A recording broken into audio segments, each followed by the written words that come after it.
Long Island man is suing Disney World over his wife's food allergy death. He claims restaurant waiters assured the couple that dairy and nuts would not be used in her food.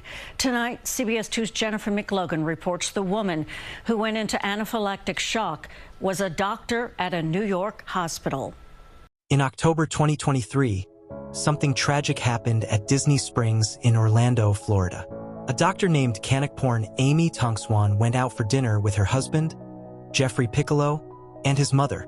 They chose a restaurant called Raglan Road Irish Pub and Restaurant. Amy had very serious allergies to nuts and dairy, and before ordering, she made sure the waiter knew. Both she and her husband told the staff multiple times that her food needed to be completely free of those ingredients. The waiter reassured them that everything would be fine and that her meal would be safe to eat. Disney and its restaurants are known for being allergy-friendly. On Disney's website and in their parks, they claim guests with allergies can talk to chefs or trained staff to make sure their food is safe. That gave Amy and her husband confidence that she'd be taken care of.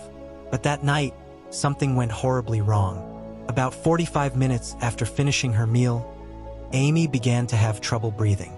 She quickly realized she was having a severe allergic reaction.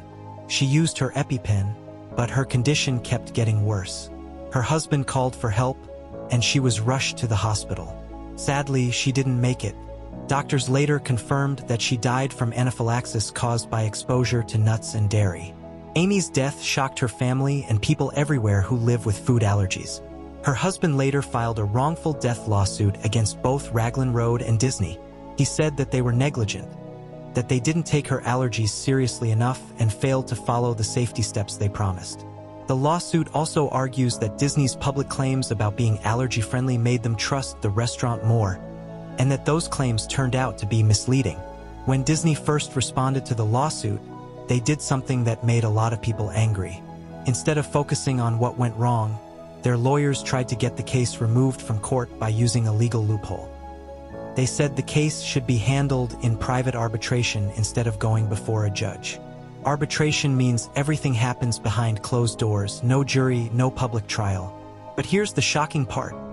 Disney said this rule applied because Amy's husband had once signed up for a free Disney Plus trial years earlier. Hidden in the terms of that subscription was a clause saying that any disputes with Disney would have to go to arbitration. Disney tried to use that small print from a streaming service contract to block a wrongful death lawsuit over a restaurant meal. Legal experts and the public were stunned. Amy's husband's lawyers said the argument made no sense. The Disney Plus agreement had nothing to do with her death, and Amy herself never agreed to any of those terms. The move was seen as cold and insensitive, especially since this was about a woman's life. After public backlash and bad press, Disney eventually backed down. In August 2024, they announced they would drop their demand for arbitration and allow the case to go forward in court. Now, the case is moving ahead, and it raises some serious questions. First, how could something like this happen at a place that claims to be so allergy safe? Restaurants that serve people with allergies are supposed to have strict systems in place: separate preparation areas, clear labeling, and proper training for staff. If one step in that process was skipped, it could explain how Amy's food ended up contaminated. The autopsy confirmed that her body had high levels of dairy and nuts, which shouldn't have been there at all. Another big question is whether Disney can be held responsible. The restaurant is actually run by another company, not by Disney directly. Disney argues that it's just the landlord and that Raglan Road is an independent business renting space. But Amy's husband's lawsuit says Disney shouldn't be able to hide behind that. The restaurant is inside Disney Springs, and Disney promotes all of its restaurants under its own brand. They profit from them and advertise them as safe and allergy-friendly. So the family believes Disney still shares responsibility. For people who have severe allergies, Amy's story is terrifying. Many families go to places like Disney because they trust them to handle special dietary needs carefully. This case shows how fragile that trust can be. It only takes one mistake, one wrong ingredient, one slip in communication for a life to be lost. The lawsuit isn't just about money. Amy's husband wants answers and change. He wants to make sure no one else goes through what she did. The case has also made people rethink the power of big companies and how they handle serious incidents. Disney's initial attempt to block the case using a Disney Plus contract showed how corporations sometimes use fine print to protect themselves instead of taking responsibility. That move hurt Disney's public image and made many people question whether the company truly cares about its guests' safety or just its reputation. As the case continues, it's already having a big impact. Restaurants and theme parks across the country are being reminded to take allergies more seriously than ever.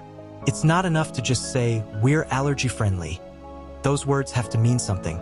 They have to be backed by real training, real care, and real accountability. For Amy's husband, this fight is about justice. He said that she was always careful about her allergies, always double-checking everything she ate. That's what makes her death so heartbreaking. If even someone as cautious as her couldn't be protected in a place like Disney Springs, how safe can anyone really feel? This story is more than a lawsuit. It's a warning. Food allergies aren't just preferences, they're life and death conditions. And when a company promises safety, it has a responsibility to keep that promise. For Disney, a brand built on trust and family experiences, this tragedy is a test of its values. The outcome of this case could change not just how Disney operates, but how restaurants everywhere handle the lives of people who depend on them to eat safely.